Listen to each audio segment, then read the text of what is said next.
What if I told you that the pain you're feeling right now, the sleepless nights, the endless overthinking, the ache in your chest, is the very thing that will turn you into someone unstoppable?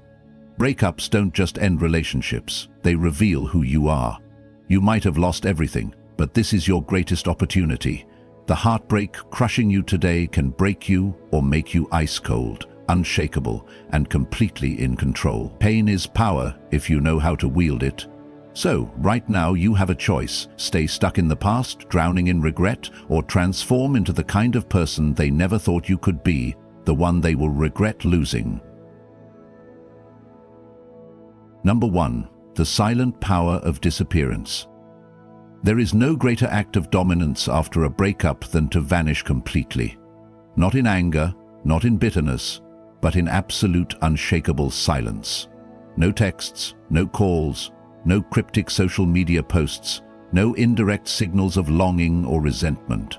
Just absence. Total, undeniable, and deliberate. Because absence creates a vacuum, and nature despises a vacuum. In that void, questions begin to fester. Did he ever care? Was I important? Did I make the right choice? The human mind, wired to seek closure, cannot tolerate uncertainty, and nothing is more uncertain than a person who simply ceases to exist in the mental space of another. Most people handle breakups poorly. They beg, they plead, they seek validation, hoping to rekindle what is already dying. They post subtle jabs on social media, hoping their ex will decode the hidden meaning. But all of that is weakness, masquerading as strength. True power lies in restraint, in not giving them the emotional reaction they expect. Silence, when executed correctly, is not passive. It is a weapon. It forces the other person to sit with their own choices, to reflect without interference, and to wonder whether they were truly as significant as they once believed. It is the harshest form of reality. You were not as essential as you thought. And yet, this is not a game of manipulation. This is not about pretending not to care, but about genuinely severing the emotional ties that bind you to someone who no longer serves your journey. The Stoics understood this well. Marcus Aurelius wrote, "You have power over your mind, not outside events. Realize this, and you will find strength." What could be more powerful than controlling the very thing that dictates your reality? When you disappear, you take back your energy, you reclaim the narrative. You cease to be a supporting character in someone else's story and become the protagonist of your own. More importantly, you allow space for transformation, rebuilding, and evolving into a version of yourself that will no longer crave the validation of the past. Comment below: I disappear, I rebuild, I rise. Number 2. Emotional indifference, the ultimate weapon. Indifference is not an act. It is not feigned disinterest or a calculated performance to make someone wonder about your feelings. It is a state of being, a reality where their words, their actions, and their presence, or absence, hold no power over you. Most people believe the opposite of love is hate, but they are mistaken. Hate is still an emotional investment. Hate still binds you to the person you claim to despise. True detachment is not found in anger, but in apathy.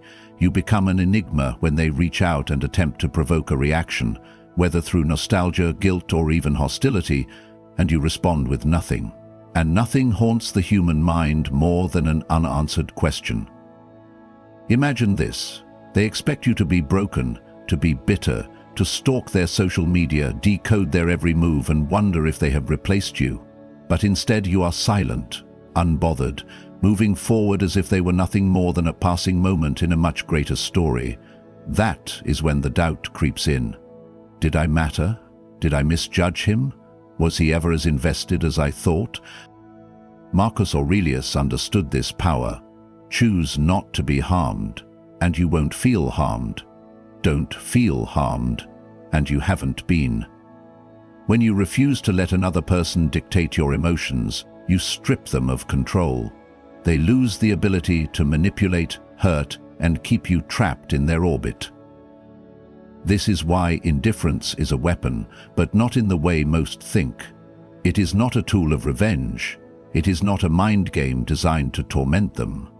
It is a shift in perception, a realization that your peace is far too valuable to be held hostage by someone else's choices. And here is the irony. The moment they realize they no longer have a hold on you, they begin to chase it back. Because people do not crave what is easily possessed. They desire what they cannot control. So, let them wonder, let them question, but you keep moving forward, not for them, not for some grand reveal where they realize what they lost, but for yourself. Comment below, I owe no reaction, I control my peace. Number 3, the law of scarcity, elevating your value through absence. Human nature is simple. We crave what we cannot have. The moment something becomes scarce, its value increases. It is why rare gems are treasured, why exclusive events are sought after, and why opportunities that seem fleeting become irresistible. And this same principle applies to you. When you make yourself scarce, when you no longer answer their texts, when you no longer orbit their world, when your presence is no longer a given, you force them to confront a truth they may have ignored. You were never theirs to take for granted. Before, they believed you would always be there, lingering in the background, waiting for another chance, hoping for a second look. But now, they feel your absence like a missing piece in a puzzle they once assumed was complete. And that absence is deafening. Most people do the opposite. They flood their ex's world with reminders of their existence, liking posts, sending long-winded messages, and making themselves available at the slightest sign of interest. But this only confirms their low value. It tells the other person, I am still here, waiting for you to decide my worth. And nothing kills attraction faster than being too available. But when you remove yourself, when you vanish without explanation, ceremony, or a trace of desperation, that's when they begin to wonder. That's when they start seeing your worth, not because you are proving it to them, but because your absence forces them to reassess everything they took for granted. The Stoics understood this well. Epictetus taught, it is not what happens to you, but how you react to it that matters. Your greatest reaction in this case is non-reaction. Your greatest move is not to seek validation, but to create an undeniable sense of scarcity. Because the moment they realize they cannot reach you, they will question everything. And yet this is not a ploy to lure them back. This is not a game of supply and demand where you manipulate their emotions to feed your ego. This is about you reclaiming your worth, about stepping into your own power, about recognizing that the greatest loss is not yours, but theirs. Comment below, I am rare, I am valuable, I do not chase. Number 4, becoming unpredictable, the power of breaking the pattern. Predictability is the enemy of attraction. When someone can anticipate your every move, when they know you will text, call, beg, or linger in their shadow, they feel no urgency, intrigue, or mystery. But when you break the pattern, when do you defy their expectations? That's when their mind starts to spin.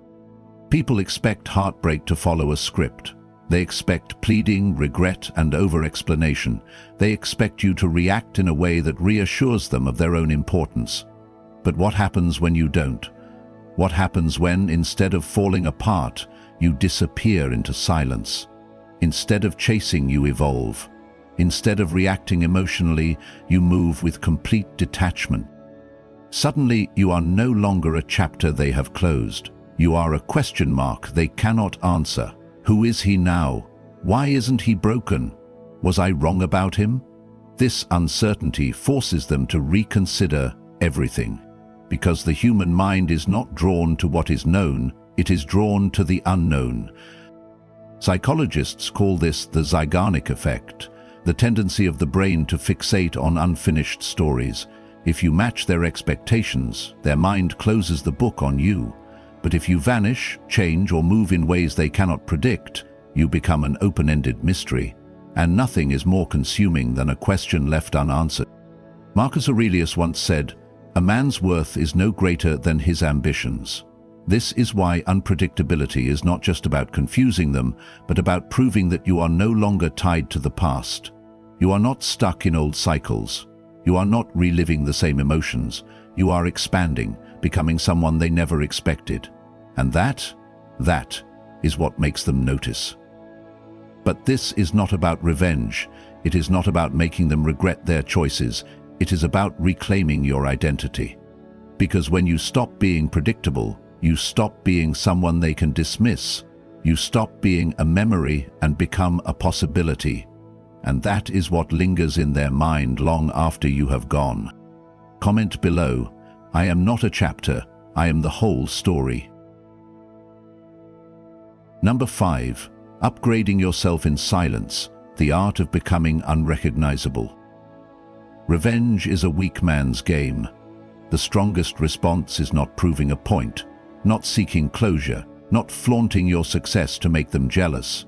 The strongest response is elevation, becoming so disciplined, unshakable, and transformed that the person they once knew no longer exists. Most people make the mistake of seeking external validation. They want their ex to see them doing better. They post strategically hoping for a reaction. They curate an image rather than becoming a reality. But true power doesn't come from showing off. It comes from evolving in silence. Discipline is louder than words. The weight you lift in solitude, the skills you sharpen in the dark, the books you devour while others seek distractions shape you into a man of substance. And by the time they notice, by the time your transformation becomes undeniable, it's already too late for them. The Stoics understood this deeply. Seneca wrote, "Throw me to the wolves, and I will return leading the pack." This is the essence of silent growth. You do not complain. You do not seek pity. You do not announce your progress. You work relentlessly until you are unrecognizable. Because the greatest power is not making them regret losing you. It is evolving so much that you no longer care whether they do or not. Comment below, "I grow in silence. I evolve without permission." Number 6. The cold art of indifference, mastering the power of not caring. Nothing unsettles a person more than realizing they no longer matter to someone they once controlled. The coldest form of power is not hatred, revenge, or anger. It is indifference. When you stop reacting, acknowledging their presence, and even considering them in your decisions, they begin to feel something far worse than your wrath. They feel invisible. People crave significance. They want to know they left a mark on you. Even if they end things, they expect to linger in your thoughts, to still hold space in your emotions. That is why they check your social media, send out feelers to mutual friends, and occasionally drop subtle messages to gauge your response. They are not looking for love. They are looking for proof that they still exist in your world.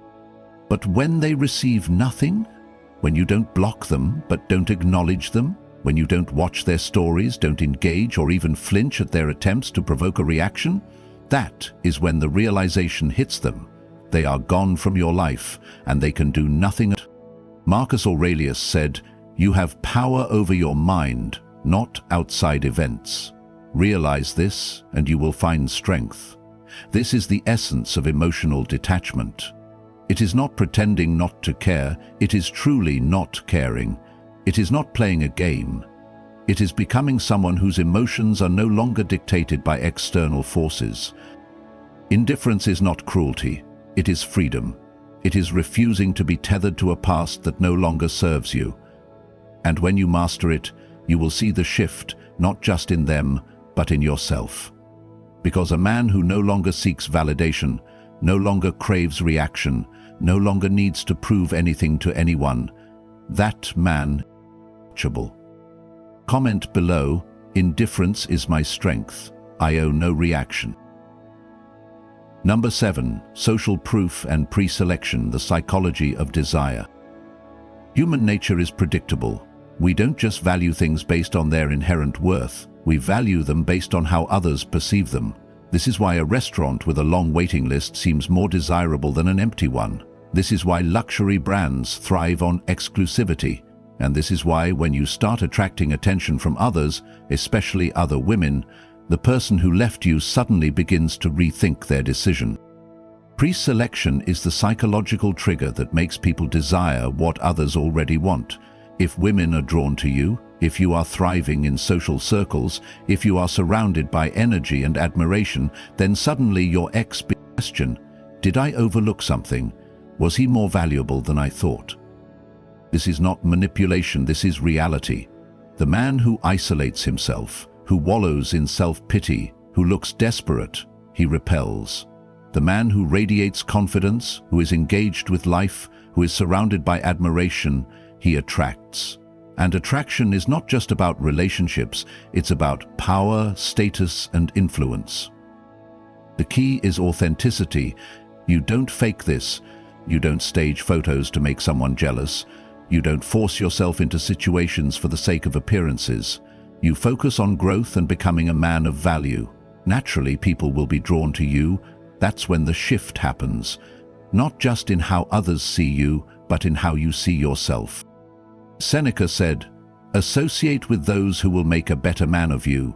Surround yourself with those who elevate your status, challenge you, and bring energy into your life. Soon, you will find that the past no longer holds the same weight, because your present has become too powerful to dwell on what was lost." Comment below, I rise, I attract, I do not chase. Number 8. The you never knew me effect. Becoming a mystery they can't solve. A deep, unsettling fear lurks in the human mind, the fear of the unknown. People like to believe they understand others, can predict their actions and can label them and place them in neat little boxes. But when you change radically, unpredictably, irreversibly, you shatter that illusion.